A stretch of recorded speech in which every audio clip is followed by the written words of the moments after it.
more threats from Donald Trump. It's not going to work out well for Europe either, and it's not going to work out well for Canada.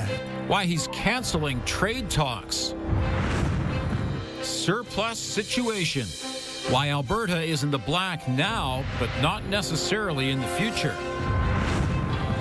And they've made it to the top in pro hockey. It's not where you start, it's where you finish. The players who are among the last chosen by NHL teams. Good afternoon. We begin with breaking news. An Alberta court has granted an injunction preventing the province from banning gender-affirming care for youth. Bill 26 would restrict access to gender-affirming hormone therapy for people under the age of 16.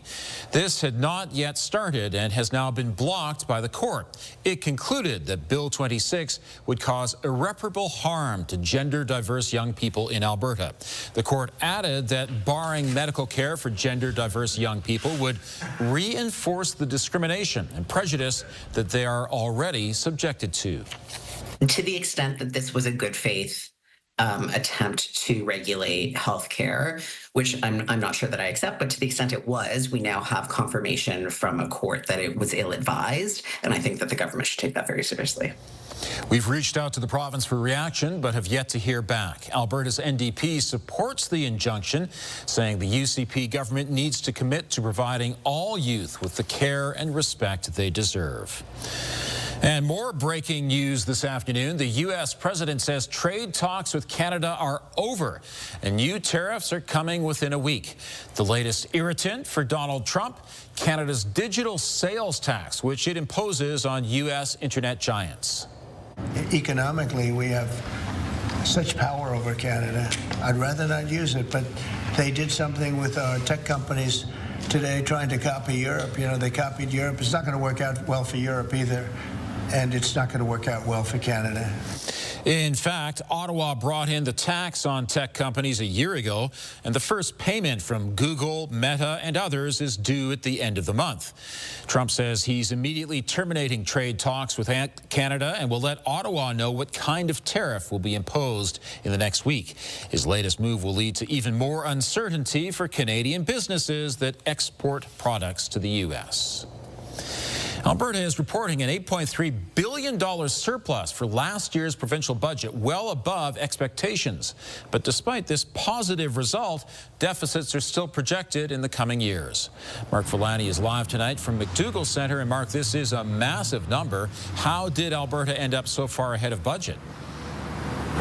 Well, Ian, the short answer is oil. Alberta brought in more than $22 billion worth of non-renewable resource revenue last year. That's well above budget. Bitumen royalties alone were also up by more than $4.5 billion. Now, on top of that, income tax and investment gains were much higher than expected. Combine that with solid population growth as well as steady job growth, and you have the makings of a very large surplus. Now, Alberta's total revenue reached $82.5 billion in 2024 to 25, nearly $9 billion more than originally forecast. Much of that came from the oil patch, where bitumen production soared and global prices held steady. On the spending side, costs hit $74.1 billion, driven by healthcare, education, and disaster response after a busy wildfire season and ongoing drought.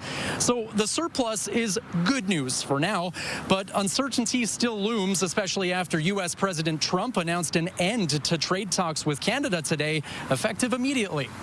This uncertainty is something that until it truly goes away, investors are not going to invest. We're not going to create, more jobs and be all that we can be with this hanging over our heads. So I don't really have a specific response. I hope they can do their deals in good faith. Now, Finance Minister Nathan Horner adds that more economic projections for the province are expected sometime in August. Of course, we are dealing with some projected deficits as well. By the end of March next year, a $5.2 billion deficit already projected, with challenges like that expected to continue. Global oil volatility in the mix as well. The province saying that it is taking a cautious approach moving forward. Ian. Mark, thank you. A memorial continues to grow at the scene of a house fire which claimed the lives of a father and his daughter. Stuffies and notes are being dropped off outside the home on Terra Lake Way. The fire started early Thursday morning and has left a family and community devastated. 9-year-old Hargan Gill and her father Sonny died. His wife and son were rescued from the roof by fire crews. A couple living in the basement managed to get out on their own. The fire is believed to have started on the main floor. Investigators are still working to determine the cause. The rivers are expected to be busy with boaters and floaters this long weekend, while emergency officials say July is the busiest month for water rescues. Stephanie Thomas joins us from Inglewood near the Bow River. And Stephanie, that's one of the most dangerous stretches of the river. Ian, emergency crews tell me that the most water rescues happen between Shouldice Boat Ramp upstream in Montgomery and the stretch that extends through here to the Inglewood area behind me. And as you mentioned as well, July is the busiest month for water rescue with an average of 52 water rescues. Since 2016, there have been 29 fatalities on the water. Last year, there were 4 deaths, and that's 1 more than the annual average. Fire, police, and city safety officers are reminding anyone going on the water that wearing a life jacket is mandatory by law. Now, not wearing one could cost you a fine as high as $500. The other thing is to be prepared. Have a boat safety kit on board, and water flow and temperatures can vary very rapidly, so be alert. But it's not a water park, right? So it's not set up for that kind of safety. And so what we see is people, again, underestimating the risk, not realizing how cold the water is. So this is all comes with the preparation and planning ahead and knowing where they're going to go. Officials also say don't use alcohol or cannabis on the water, and they're reminding the public that the rules of the road also apply on the river, and that if you are charged with impaired operation of a vessel, it's just like being an impaired driver on the road, and there can be criminal charges with that. Ian. Stephanie, thanks very much. And just as Stephanie was wrapping up there, the sunshine seemed to come out. We did have some showers this afternoon. Yep. If you're spending time by the river, you're hoping for sunshine by the weekend. Absolutely. Good amount of sunshine expected for the weekend, but really for the rest of today and for tomorrow, there is the chance of showers and thunderstorm activity at times. And east of the QE2, east of Highway 2 predominantly, there's a severe thunderstorm watch in place. And you can see all the activity kind of swirling up towards the northeast at this point. I'm not seeing any cells right now that are at that severe level, but there is one cell just outside of Hannah right now, tracking likely towards Hannah, that is producing some small size hail at the moment, and that could intensify a little bit. So we have the potential of these storms intensifying quite quickly, so keep that in mind. 21 degrees is the temperature in Calgary, and yes, the sun is peeking out here. We did have a few isolated showers. Your 24-hour forecast is brought to you by 5th Avenue Volkswagen. Find more than what you're expecting at 5th Avenue Volkswagen. We still have the potential for thunderstorm activity, but most likely if we get anything at all in Calgary over this next couple of hours, it will be isolated showers. Quiet tonight, quiet tomorrow morning, and bright. So more sunshine expected for tomorrow compared to today, but there is the late day thunderstorm risk. And in fact, that really arrives as early as 2 in the afternoon. More details coming up. Ian. Thanks, Danielle. New public art has been installed along the Riverwalk in the East Village. The installation is called What Sustains Us, and it's the work of Calgary artist Alex Kwong. He says his work is based on stories people told him about their personal relationships to the Bow and Elbow Rivers. Jay Jones says it's an honor to be featured fly fishing with his dog Maple. I'm born and raised Calgarian, so spending time on this river has grown me as a person.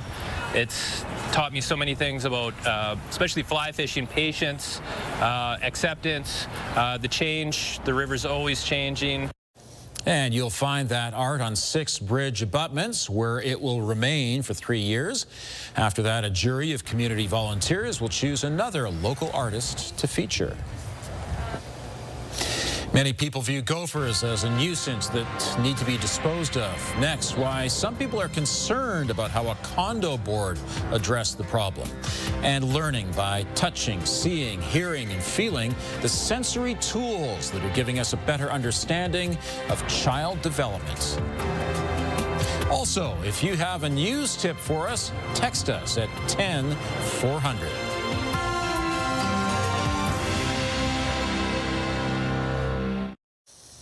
The use of a gopher poison on private property in Ogden beside Beaver Dam Flats has area residents concerned. Calgary Pest Control declined an interview but says it was contracted by the Riverside Gate Condo Board to address the gopher problem. The company says it used a Health Canada approved product called Rosol RTU to code, stayed within the private fenced area, put up warning signage, and is removing dead gophers on the property. However, some in the area are concerned because the poisoned animals are dying in the busy Beaver Dam Flats Park, where there are children, dogs, and other wildlife.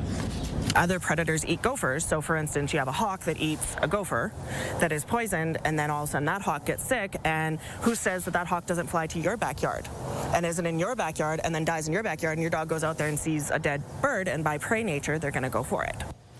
In a statement, CalRid says the bait stations have been stolen, and because of the recent interference and public attention, further baiting is paused. CTV News has reached out to the Riverside Gate Board for comment, but hasn't heard back yet.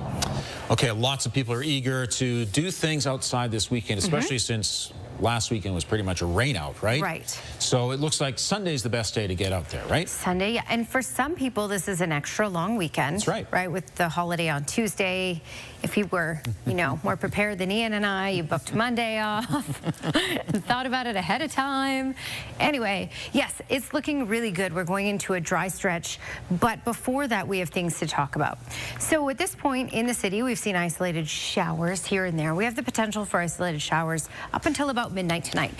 Downtown temperatures 21, 23 at the airport, 21 in Winsport, 19 in Bragg Creek and Cochrane, and 22 Irricana down to Strathmore. Get your daily dose of greens at Serenity Golf Club, just 20 minutes east of Calgary. And there's lots of really nice golfing weather coming up here in the next couple of days. Not too hot, not too cold, just where we should be.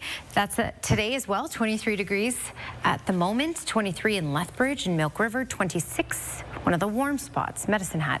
It has been gusty further to the south. So Calgary, we've had a gusts around 41 kilometers per hour, but further to the south, 60 in Pincher Creek and Lethbridge, and mid-50s for Medicine Hat. So for Pincher Creek, Lethbridge, and Medicine Hat, you can expect these type of wind gusts for tomorrow. For us here in Calgary, it'll be quieter and less windy tomorrow. Okay, a lot of activity going on. We do have a severe thunderstorm watch in place for areas mainly to the east of QE2 and Highway 2. But at this point, none of them are looking severe. And just to kind of explain that, let me pop out the lightning here. None of these cells look like they're producing any hail or really with those stronger wind gusts. But there is one cell that may intensify as it tracks towards Hannah that may produce some smaller size hail. So there's that going on. When we head towards Calgary, we have isolated showers in parts of the city, sunshine in parts of the city, and those isolated showers, again, are possible right until midnight tonight. And here's a look at where we have the severe thunderstorm watch in place. So anywhere in this area, basically east of Highway 2, QE2, and Innisfail, Red Deer, these areas, if you are getting some thunderstorm activity, they could bubble up pretty quick and they could intensify pretty quick and come with that larger size hail. Let me give you an idea of these next couple of days here. Again, till midnight, we have the potential for showers here in Calgary. And then tomorrow, mainly sunny for much of the day. So more sunshine expected tomorrow, but by 1 in the afternoon, we get into the potential of afternoon thunderstorms, showers once again, just like today. And then Sunday, this is Sunday, mainly dry. So looking at that longer range forecast, temperatures will continue to climb. 19 for tomorrow, late day thunderstorms possible, but then 24 for Sunday, 26 for Monday, and 25 for Canada Day.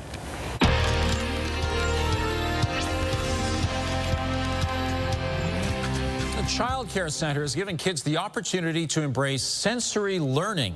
The Immigrant Education Society oversees the Little Beginnings Urban Oasis Child Care Center. The center put in a number of sensory tools and materials in March. Studies show that sensory activities help children learn when they're young, but they can also identify children who may have neurodivergent conditions. The program manager says that helps because typically children in Alberta are not assessed until they're 3 years old. So usually until we get the fund and everything, we'll be almost about 4 years old, which is too late because 80% of the children development is done by age of 3. So we don't want to be the children to lose these opportunities. The Sensory Project has different activities that are specially designed for specific age groups. We've posted more information about the program on our website. You see? A Calgary author's first novel is getting buzz worldwide, and awards, too, still ahead. Natalie Sue on how office dynamics inspired I Hope This Finds You Well.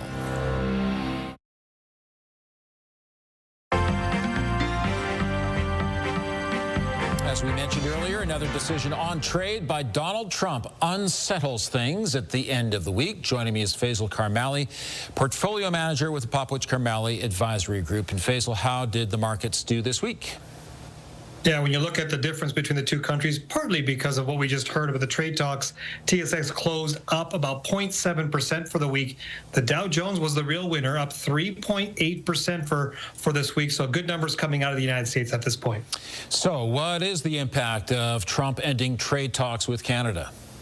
Yeah, let's start with the markets itself and break those down in three different areas. Stock market will have some volatility, but they'll be able to adjust quite quickly as future announcements are being made. The currency markets, watch the swing. The minute the announcement was made, the Canadian dollar fell by 0.5%, just like that. So be prepared for volatility in the currency market. And the bond market, of course, for safe haven, people moving out of the stock market going into the bond market will have some impacts. My biggest concern is for small, medium-sized businesses and individuals who are looking to actually sell product to Americans at this point in time. Will it be front-loaded by Americans? That means we have to get the inventory out and get the sales done. Or will there be renegotiation on the prices of our products before the tariffs go through?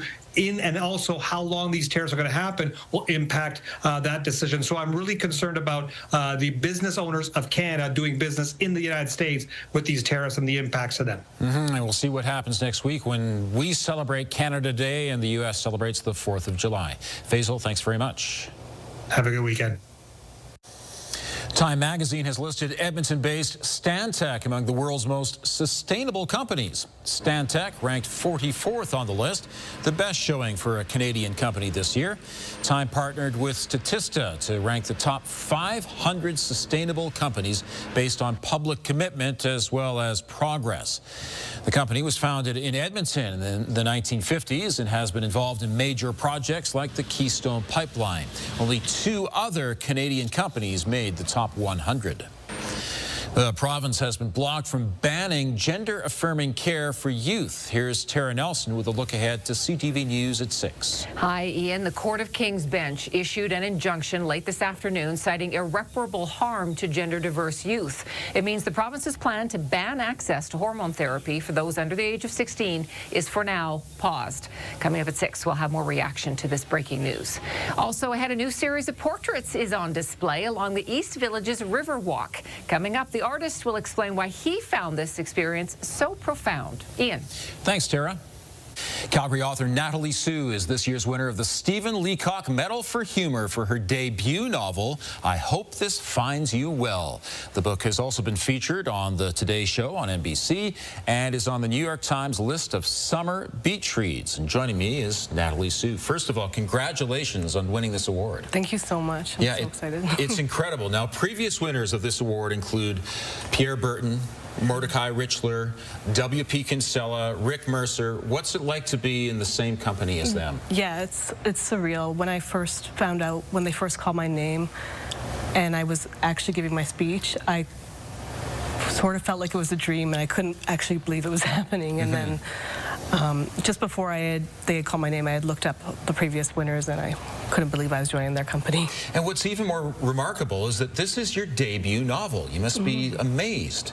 Yeah, I am, yeah. It's my debut novel, but I actually have written 3 previous novels that just didn't quite make it. But as far as like this novel goes, as my debut, having this journey specifically has been completely blown my mind.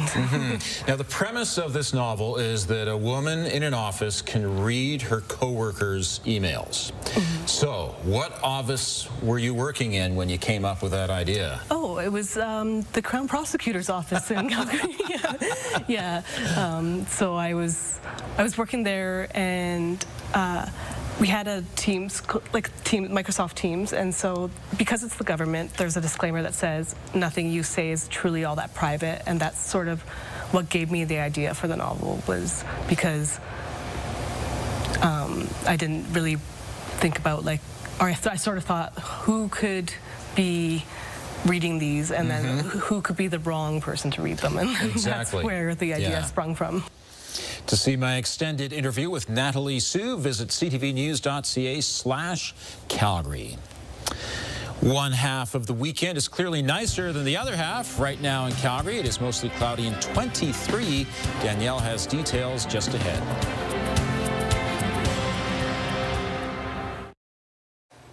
Danielle, you had mentioned earlier that this is a 4-day weekend for a lot of people, and lucky them. Lucky them. We really should have thought this through, right, Ian? But, I mean, it is what it is. Okay. Yeah, basically, keep in mind, Sunday, Monday, Tuesday, looking stable and bright. Not too warm, not too cold. It's 23 right now. That's also our daytime high, and normal is 22. So we're right where we should be for this time of year. Tomorrow, a little cooler at 19. And by 1 in the afternoon, the risk of showers and thunderstorms. But check out Sunday, Monday, and Canada Day Tuesday in 24 for Sunday and mid-20s for Monday and Tuesday. So pretty good. Ian? Very nice. Thank you, Danielle.